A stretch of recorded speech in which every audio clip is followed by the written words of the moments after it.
आजची ही मागणीची सेवा आहे. म्हणजे आतापर्यंत आपण भगवंताची भक्ती केली, रामजप केला, कीर्तन ऐकलं, कथा ऐकली, परंतु आज मात्र आपल्याला काहीतरी भगवंताकडे मागायचं आहे आणि उद्या मात्र ते प्रसादाच्या रूपामध्ये भगवान परमात्मा आपल्याला ते देणार आहे. आज भगवान परमात्म्याकडे मागणी करायची आहे आणि म्हणून हा मागणीपर प्रकरणातला अभंग सेवेसाठी घेतला. नामदेव महाराज या अभंगातून पांडुरंगाकडे मागणी करतायत, पण संत हे कधी मागत नाहीत अशी संतांची परंपरा सांगितली. काही मागणे हे आम्हा अनुचित, वडिलांची रीत जाणत असे. हेच देवा पै मागत चरण सेवा अखंडित, वास द्यावा पंढरीचा सदा संग हरिदासाचा विठ्ठल विठ्ठल. प्रस्तुत प्राप्त प्रसंगी प्राप्त स्थळी कीर्तनरूपी सेवेकरता घेतलेला अभंग भगवान पंढरीश पांडुरंग परमात्म्याचे लाडके भक्त नामदेव महाराज यांचा आणि मागणीपर प्रकरणातील हा अभंग आज या ठिकाणी सेवेसाठी. विठ्ठल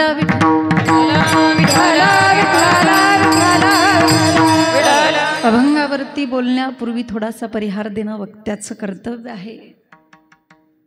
कर्तव्य म्हणण्यापेक्षा आज खऱ्या अर्थाने हा खूप गोड पद्धतीचा हा जो आपल्या या ठिकाणी महाराजा मंगल कार्यालयामध्ये हा कीर्तन महोत्सव चालू आहे.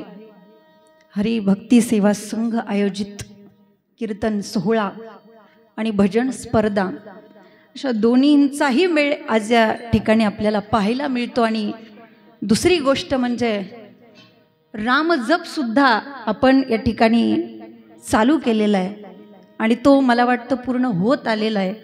आणि दुसरी गोष्ट म्हणजे गेल्या 5-6 दिवसापासून तुम्ही ज्यांच्या वाणीतून रामकथा ऐकत आहात त्यांच्या आदरणीय हरिभक्त परायण माधुरीताई पवार या सुद्धा या ठिकाणी उपस्थित आहेत. आणि खूप मोठा योग आमच्या भेटीचा या ठिकाणी आला. खूप दिवसापासून आम्ही एकमेकीची नावं ऐकून होतो, पण आज या ठिकाणी खऱ्या अर्थाने भेट ज्यांच्यामुळे झाली ते आमचे काका आणि आमच्या काकू, जे आमच्या आईवडिलांच्या समान आहेत, ज्यांना आम्ही आमच्या आईवडिलाच्या नजरेतून पाहतो आणि आमच्यावरती आईवडिलांच्या सारखं प्रेम करतात. आमच्या काका आणि काकू असतील, यांनी गेल्या वर्षीप्रमाणे याही वर्षी मला या ठिकाणी अगदी खूप दिवसापासून सांगत होते, खूप दिवसापासून हे नियोजन आहे, असं आहे, आपल्याला हा जो प्रचार आहे, आध्यात्मिक प्रसार आहे, तो वाढवायचा आहे आणि गेल्या वर्षीपेक्षाही यावर्षी हा सोहळा मोठा झाला पाहिजे म्हणून ज्यांचे अतोनात प्रयत्न आहेत ते आमचे काका. आणि त्यांनी या ठिकाणी सुंदर अशा पद्धतीने आयोजन केलं. करावं तेवढं कौतुक कमी आहे. सर्व या ठिकाणी त्यांच्या प्रेमामुळे आम्ही सर्वजण आलेलो आहोत. आपल्या या कार्यक्रमासाठी उपस्थित असणाऱ्या ज्या आदरणीय हरिभक्त परायण शैलाताई बगाडे असतील, त्यानंतर ताई असतील, सर्वच टाळकरी मंडळी असतील, या ठिकाणी उपस्थित असणारे सर्व वादक असतील, पेटीवादक असतील, निकरीताई असतील, सर्व विद्यार्थी आणि आमच्यासोबत आलेले आमचेच बंधू हरिभक्त पारायण युवा कीर्तनकार मृदंग विशारद जीवन महाराज दायगुडे आणि अशा प्रकारे सर्वांच्या उपस्थितीमध्ये सर्वांच्या सहकार्याने आपल्या कार्यक्रमाला लाभलेलं सौंदर्य. विठ्ठल विठ्ठल.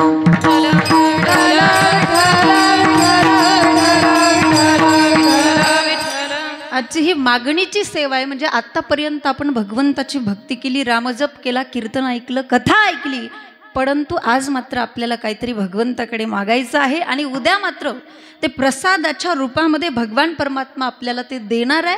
आज भगवान परमात्म्याकडे मागणी करायची आहे आणि म्हणून हा मागणीपर प्रकरणातला अभंग सेवेसाठी घेतला. नामदेव महाराज या अभंगातून पांडुरंगाकडे मागणी करतायत, पण संत हे कधी मागत नाहीत अशी संतांची परंपरा सांगितली. काही मागणे हे आम्हा अनुचित, वडिलांची रीत जाणत असे. मग तुम्ही म्हणता की संत मागत नाही, मग मागणीपर प्रकरणातील अभंग कसे? याचं कारण असं आहे, संत जे मागतात ना ते स्वतःसाठी मागत नाही, तर ते जगाच्या कल्याणासाठी मागतात. म्हणून संतांच्या मागणीला महत्व आहे. विठ्ठल विठ्ठल.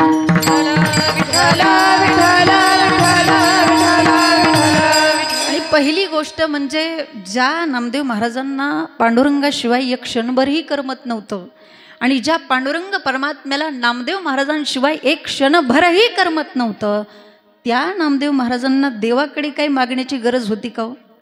होती का काही गरज? बरं, मागितलं असतं तरी न मागता सुद्धा दिलं असतं, पण मागावं लागलं याचं कारण जगाचं कल्याण त्यात दडलेलं आहे, त्यामुळे मागावं लागलं. आणि भगवान परमात्मा जेव्हा मागण्यासाठी आग्रह करतो भक्ताकडे, त्यावेळेस भक्ताला मागावं लागतं. मागण्याची आस पाहे मुखाकडे. परमार्थामध्ये मागणी ही निरपेक्ष मांडलेली आहे. परंतु या अभंगामधून नामदेव महाराजांनी काय मागितलं? देव मागितला, देवाची सेवा मागितली. पण देवाची म्हणजे देवाच्या चरणाची सेवा मागितली. तीही कशी मागितली? चरणसेवा अखंडित. तुझ्या चरणाची सेवा मला अखंड पाहिजे, हेच मला मागणं पाहिजे. त्यानंतर मागितलं पंढरी क्षेत्रामध्ये निवास पाहिजे, वास द्यावा पंढरीचा. अजून काय मागितलं? संताचा संग मागितला, सदा संग हरिदासाचा. मग कोणत्याही जातीमध्ये जन्माला घातलं तरी चालेल, पण मला तुझी भक्ती माझ्या हातून घडली पाहिजे. जन्म हो का भले ते याती, परीन चुके मी हरी भक्ती. आणि नामदेव महाराज म्हणतात, ह्या ज्या 4 प्रकारच्या मागण्या मी तुझ्याकडे मागतोय, त्या मागण्या फक्त एका जन्मापुरत्या मागत नाही, तर मला हा जन्म झाला की त्याच्या पुढच्या जन्मी पण मला हेच दे, त्याच्या पुढच्या जन्मी पण मला हेच दे. म्हणजे प्रत्येक येणाऱ्या जन्मामध्ये मला हेच पाहिजे. नामा म्हणे कमळापती, हेची द्यावे पुढता पुढती. हा झाला अभंगाचा शब्दशः भावार्थ. आता तुम्ही झोपला तरी काही हरकत नाही.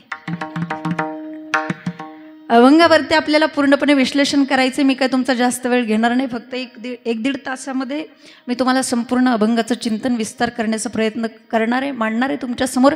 फक्त तुमचं लक्ष असणं खूप महत्त्वाचं आहे, कारण परमार्थामध्ये लक्षार्थाला महत्त्व आहे, वाच्यार्थाला महत्त्व नाही. आणि तुमचं जर लक्ष विचलित झालं तर तुम्हाला 100% झोप येणारच. त्यामुळे लक्ष विचलित होऊ द्यायचं नाही. शेवटपर्यंत कीर्तन सर्वांगाचं कान करून ऐकायचं, त्याशिवाय कीर्तन समजणार नाही. आज मागणी देवाकडे मागायची, लक्षात घ्या. या अभंगातून नामदेव महाराज देवाकडे काहीतरी मागतायत. बघा, मागणारा जरी मागणारा जरी त्या ठिकाणी मागत असला तरी त्याच्याकडे तेवढा अधिकार पाहिजे आणि देणाऱ्याकडे सुद्धा तेवढं सामर्थ्य पाहिजे. जरी भगवान परमात्मा आपल्याला प्रसन्न झाला तरी त्याच्याकडे काय मागायचं याचं सुद्धा आपल्याकडे काय पाहिजे? ज्ञान पाहिजे. नाहीतर देव प्रसन्न झाला आणि देवाकडे आपण काय मागितलं? टेम्पररी वस्तू मागितल्या, धन मागितलं, बंगला मागितली, गाडी मागितली. ह्या वस्तू कशा आहेत? नाशिवंत आहेत. म्हणून देव प्रसन्न झाल्यानंतर देवाकडे काय मागावं हे सुद्धा आपल्याला कळलं पाहिजे. म्हणजे मागणारा कसा पाहिजे? चतुर पाहिजे. मागणारा हुशार पाहिजे. एक आंधळा माणूस होता आणि एक डोळस. 2 जण काशी यात्रेला गेले. त्या ठिकाणी गेल्यानंतर 6 महिने राहिले.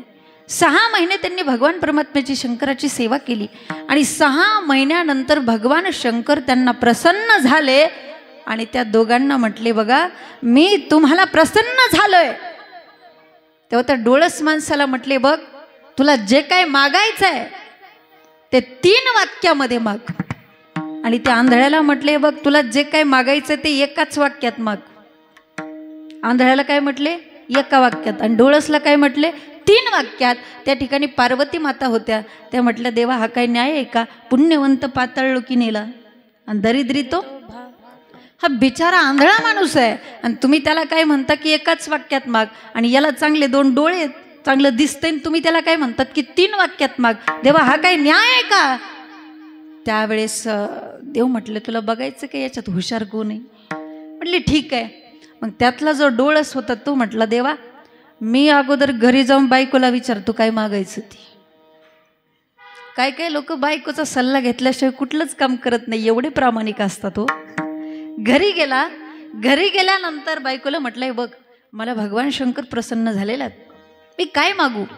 मला 3 मागण्या मागायला सांगितलेल्या आहेत. बायकोने सांगितले, पा आपल्याकडे सगळे बंगला, गाडी, नोकर, चाकर, इस्टेट सगळं काय, फक्त जावा आणि देवाला एकच मागणी मागा की माझ्या बायकोला असं नाक दे की ते जगातल्या कुठल्या स्त्रीला नसलं पाहिजे. तो गेला, देवाला पहिली मागणी मागितली, देव तथास्तु म्हटले. हा काय परिणाम झाला ते घरी बघण्यासाठी आला, पण ते गावाच्या समोर एक पाटी असती ना, आपले सहर्ष स्वागत करीत आहे, तिथपर्यंत नाकाचा शेंडा. घाबरला ना, नेमकं हे काय, कुठून आलं. घरी गेला. घरी गेल्यानंतर आईला विचारलंय काय. आईने सांगितलं तुझ्याच खोलीतून आलंय.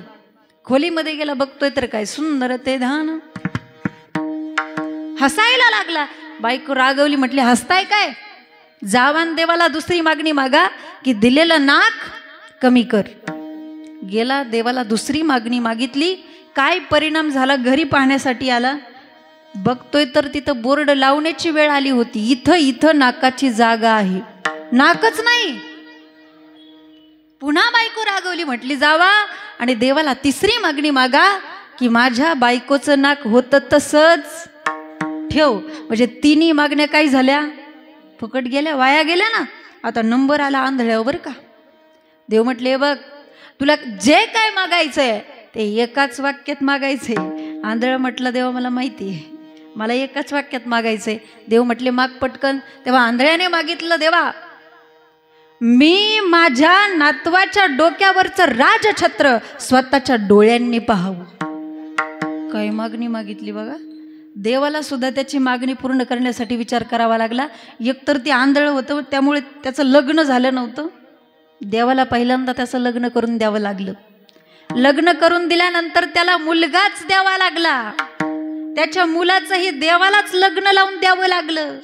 त्याच्या मुलालाही मुलगाच द्यावा लागला. मग आंधळ्याला काय झाला, नातू झाला. आणि मग त्याच्या नातवाच्या डोक्यावरचं राजछत्र आंधळ्याने स्वतःच्या डोळ्यांनी पाहिलं. याला म्हणायचं मागणी. विठाला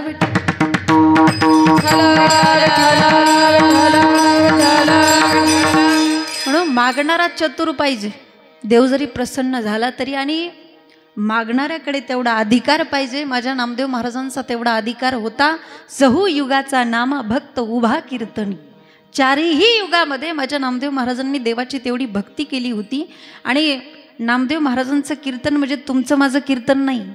नामदेव महाराजांच्या कीर्तनामध्ये देव नाचायचे. किती नाचायचे, अरे नाचता नाचता देवाचा गळला पितांबर. आमच्या कीर्तनामध्ये माणसं पण नाचत नाही. एका माणसाला मी विचारलं, म्हटलं का हो, नामदेव महाराजांच्या कीर्तनामध्ये देव नाचायचे, तुम्ही का आमच्या कीर्तनात नाचत नाही. ते म्हटले ताई, ती जरा आगाऊच होतं. ती म्हटलं ताई, नामदेव महाराजांचं कीर्तन हे भक्ती प्रेमाने भरलेलं असायचं. तुमचं कीर्तन पाकिटाने भरलेलं असतं ना, आम्ही का नाचायचं. पण माझ्या एका कीर्तनामध्ये एक माणूस इतका नाचायचा, इतका पावल्या खेळायचा, सगळ्याचं लक्ष त्याच्याकडेच होतं. कीर्तन झाल्या झाल्या मी पहिल्यांदा त्यांचं दर्शनच घेतलं. ते म्हटले ताई, अहो सगळे लोक तुमचं दर्शन घेत आहेत, तुम्ही का माझं दर्शन घेता. मी म्हटलं दादा तुम्ही किती छान नाचला, तुमच्या अंगामध्ये किती ताल आहे. म्हटलं क्या बात है. म्हटलं अरे वा वा वा. त्यावेळेस ते म्हटले ताई, मला असं कोणतंही संगीत लागलं, लोकसंगीत असो कोणतंही संगीत असो, मला संगीताच्या तालावरती नाचायची सवयच आहे. मग तर मी त्यांना लोटांगणच घातलं. ते म्हटले ताई बहुतेक तुमचा गैरसमज होतोय. म्हटलं का हो. ते म्हटले ताई, माझ्या बायकोचं नाव संगीत आहे आणि तिच्या तालावर मला नाचायची सवय आहे. म्हणून माणसाने नाचलं पाहिजे. पण कुठं नाचू कीर्तन नाचे रंगी, ओ नाचू कीर्तनाचे रंगी, ओ नाचू कीर्तनाचे रंगी, ओ नाचू कीर्तनाचे रंगी, ओ नाचू कीर्तनाचे रंगी, नाचू कीर्तनाचे रंगी, नाचू कीर्तनाचे रंगी, नाचू कीर्तनाचे रंगी, नाचू कीर्तनाचे रंगी, ज्ञानदीपा लावू जागी, नाचू कीर्तनाचे रंगी, ज्ञानदीपा लावू जागी, नाचू कीर्तनाचे रंगी, ओ नाचू कीर्तनाचे रंगी, ओ नाचू कीर्तनाचे रंगी, ओ नाचू कीर्तनाचे रंगी, नाचू कीर्तनाचे रंगी, ओ नाचू कीर्तनाचे रंगी.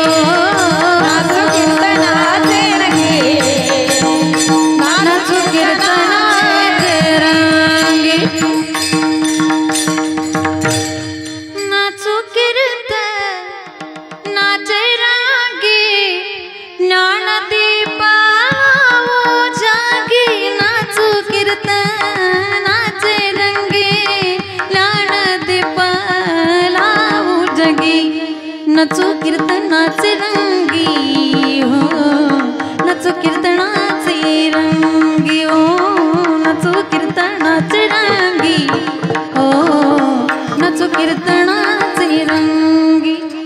नामदेव महाराजांच्या कीर्तनामध्ये देव नाचायचे, एवढा नामदेव महाराजांचा काय होता, अधिकार होता.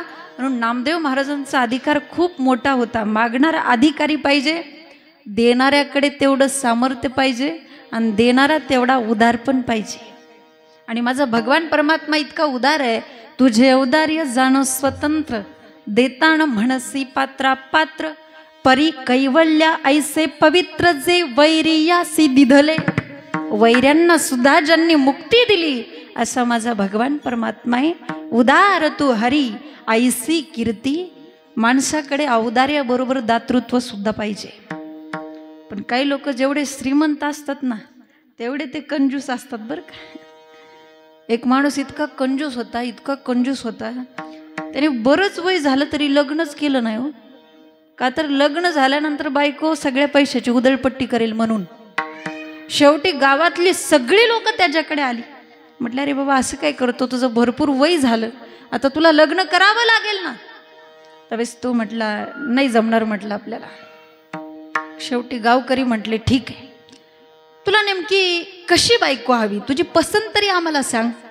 तर त्याने सांगितले पा माझी बायको काही शिकलेली नसली तरी चालेल, तिला स्वयंपाक येत नसला तरी चालेल, ती दिसायला सुंदर नसली तरी चालेल, फक्त ती माझ्यासारखी कंजूस पाहिजे.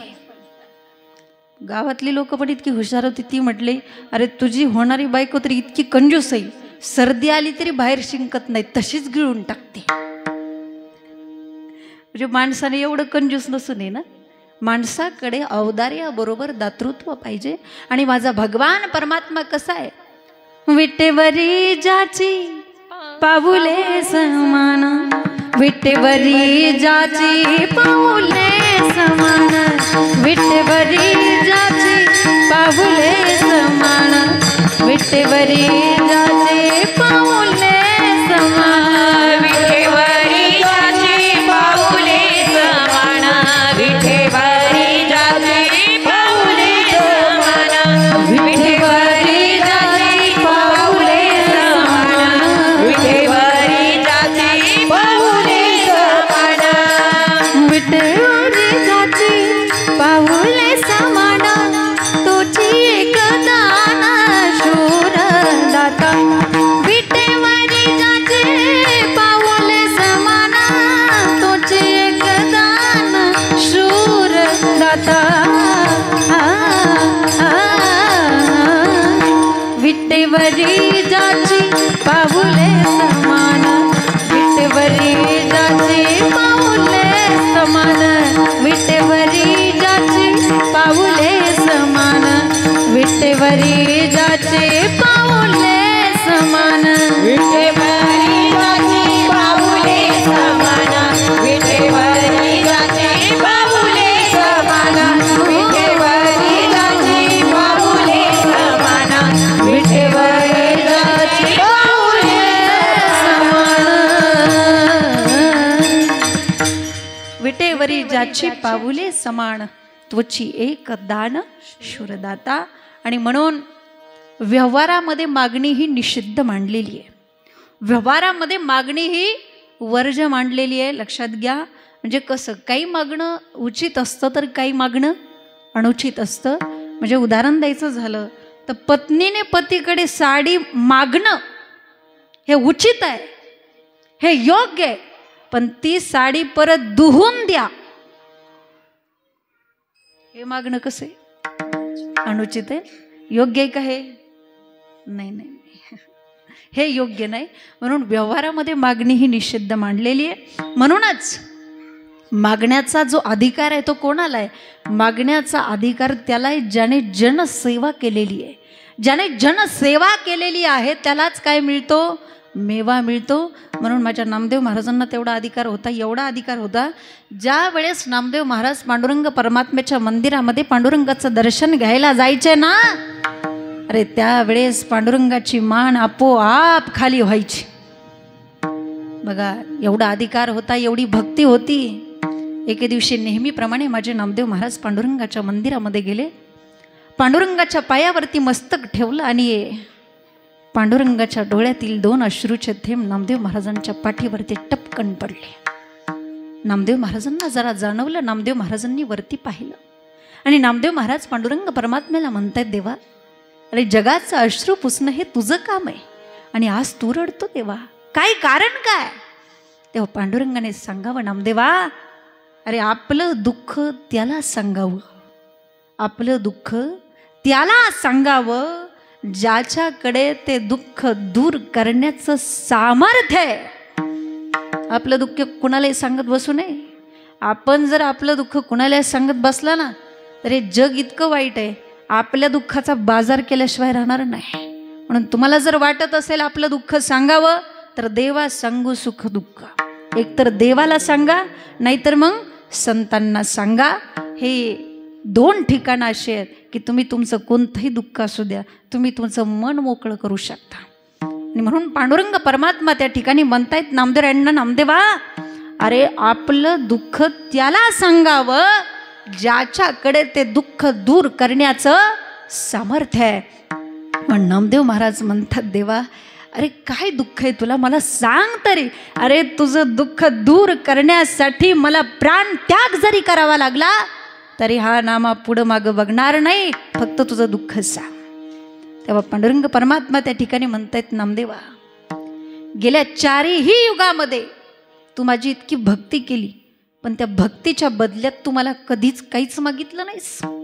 हे बघ मी माझं दुःख तुला सांगतो पण मला पहिल्यांदा वचन दे. नामदेव महाराजांनी वचन दिलं आणि मग संकल्प सोडल्यानंतर देव बोलायला लागले, नामदेवा तुला काहीतरी मागावं लागेल कारण तुझ्या भक्तीचं ऋण माझ्या मस्तकावरती झालेलं आहे. तेव्हा मात्र नामदेव महाराज म्हणतात की देवा भक्ती ऋण घेतले माझे त्यासी चरण घाण तुझे, प्रेम व्याज देई हरी हिशोब माझा चुकता करी. अरे देवा तू किती चतुर आहेस रे, अगोदर वचनामध्ये गुंतवतो आणि नंतर कोड्यात टाकतो. पण उगच तू काही पण देशील ते मी घेणार नाही. जे मला पसंत असेल, जे मला आवडेल तेच मी घेईल, नाहीतर रिकाम्या हाताने परत माघारी जाईल. बघा तुम्ही, आपण जर कापड दुकानामध्ये गेलो, आपल्याला जर एक पण कापड नाही पसंत पडलं तर आपण रिकाम्या हाताने परत माघारी येतो का नाही आजी? अगदी त्याच पद्धतीने नामदेव महाराज म्हटले, मला जर तू दिलेल्या वस्तूंपैकी एक जरी वस्तू नाही आवडली तर मी रिकाम्या हाताने परत माघारी जाईल. देव म्हटले ठीक आहे नामदेवा. मग देवाने पहिली वस्तू पुढे टाकली, नामदेवा तुला ब्रह्मपद पाहिजे का? ब्रह्मपद. अरे इतकं सोपं नाही हे, ब्रह्मपद तुला देतोय मी. पण नामदेव महाराज म्हणतात, देवा ब्रह्मादिक पदे दुःखाची शिराणी ते दूषित झनी जडो देसे. आम्हाला ब्रह्मपद नकोय देवा.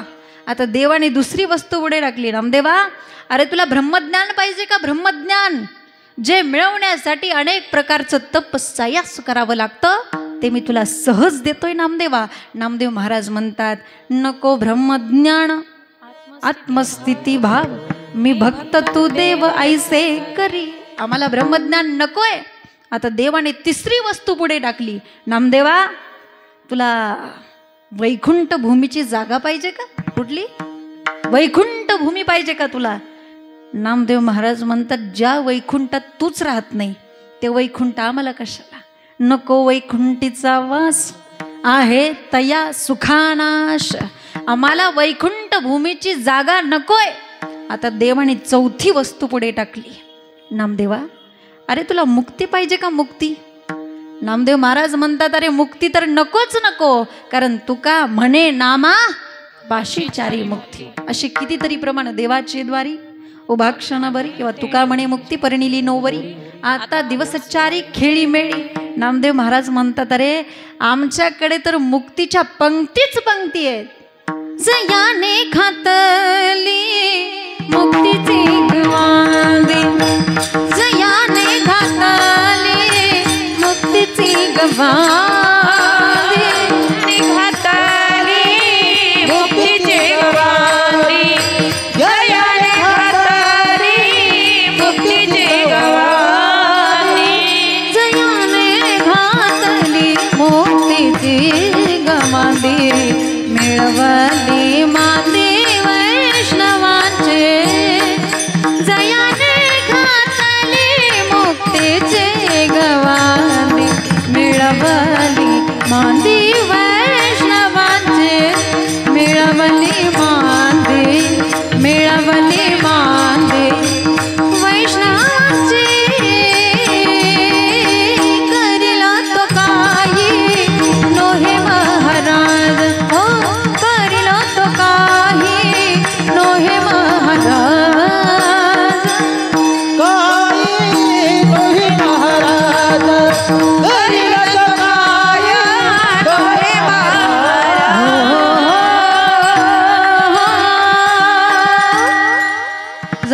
घातली मुक्तीची गमांदी, मिळवली मांदी वैष्णवांची. नामदेव महाराज म्हणतात, अरे देवा, आमच्याकडे तर मुक्तीच्या पंक्तीच पंक्ती आहेत, आम्हाला मुक्तीची गरज नाही. आता देवाने शेवटची वस्तू पुढे टाकली. अरे नामदेवा, तुला धन पाहिजे का? धन काय? धन पाहिजे का? नामदेव महाराज म्हणतात, अरे धन तर नकोच नको, कारण धनाची या मागे कडी काळाचा लाग, म्हणून या संग खोटा त्याचा. धन जेवढं चांगलं आहे तेवढं ते वाईट आहे. धनाला वाईट म्हणता येणार नाही, पैशाला वाईट म्हणता येणार नाही. तुमचा संसार पैशाशिवाय होतोय का? नाही.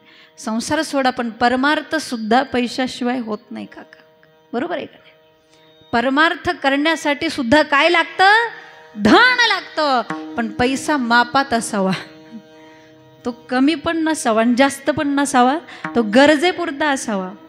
आणि जर तो जास्त असेल तर त्याचा वापर व्यवस्थित करता आला पाहिजे. महाराज म्हणतात, जोडून या धन उत्तम व्यवहारे, उदास विचारे वेच करी. आणि म्हणून नामदेव महाराजांनी धन सुद्धा त्या ठिकाणी नाकारलं. आता मात्र देव म्हणतायत, नामदेवा, माझ्याकडे जेवढं जेवढं होतं तेवढं मी तुला देण्याचा प्रयत्न केला, पण तुला एक पण वस्तू याच्यातली पसंत पडली नाही. आता मला तूच सांग की तुला काय पाहिजे. कदाचित मी जर तुझ्याकडे काही मागितलं तर तू मला देऊ शकतोस, पण असं जर झालं तर जगामध्ये माझी अपकीर्ती होईल. कारण शहाण्याने तो वरी जियावे, जो वरी अपकीर्ती अंगा न पवे. शहाण्या माणसाने कुठपर्यंत जगलं पाहिजे? शहाण्यावर का कुठपर्यंत जगलं पाहिजे?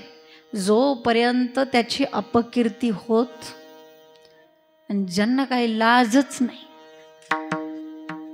ऐक, म्हणून देव म्हणतात, शहाण्या माणसाने तोपर्यंत जगलं पाहिजे जोपर्यंत त्याची ह्या समाजामध्ये अपकीर्ती होत नाही.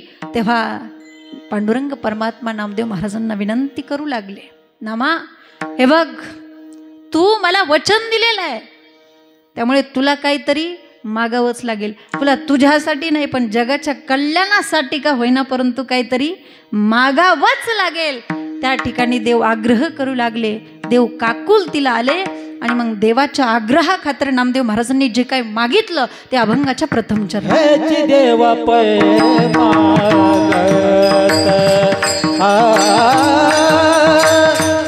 देवा पै मागत, देवा पै देवा पै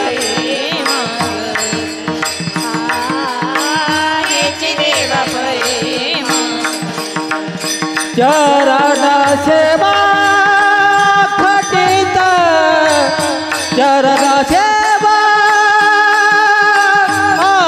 खटित. वासदेवा पंढरीचा, पांढरीचा वासदेवा पंढरीचा. चरण सेवा, चरण सेवा खंडित, सेवा